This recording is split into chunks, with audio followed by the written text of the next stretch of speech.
So we continue to follow this heartbreaking story of a 7-year-old boy who prosecutors say was abused by his own mother and stepfather inside this home on Buffalo's west side. Investigators laying out the repeated physical and mental abuse.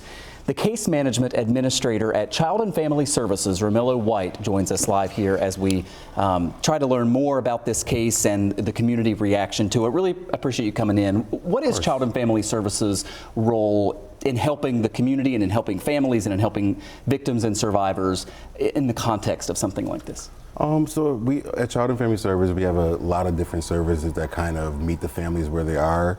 In a situation like this, we could have our outpatient counseling be available for the child to immediately get in and start processing some of the trauma they've been through. We have in-service workers who, once the child is placed in a safe environment, can go work with them in their home, so that way they're not having to come out and maybe be scared to come out of the community. We can meet them there.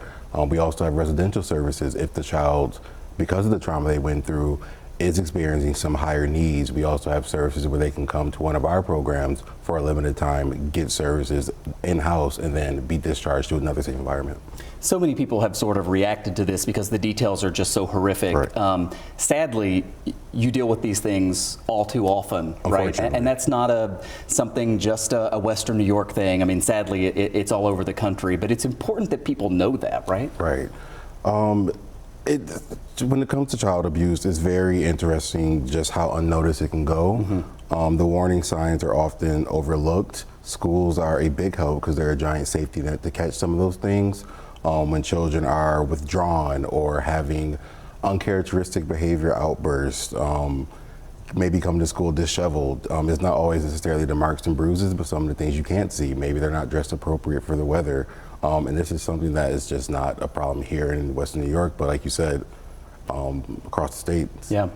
Finally, and we were showing some video there of some other high-profile cases, mm-hmm. And again, there are far too many. For someone who is watching, I mean, obviously, if you suspect a case of child abuse, mm-hmm. There are folks to notify, and you can contact police. But yes. What about Child and Family Services? And if someone, because you know, sometimes folks are like, I'm not certain that something bad mm-hmm. is happening, but I'm afraid something might be. How do you find that line?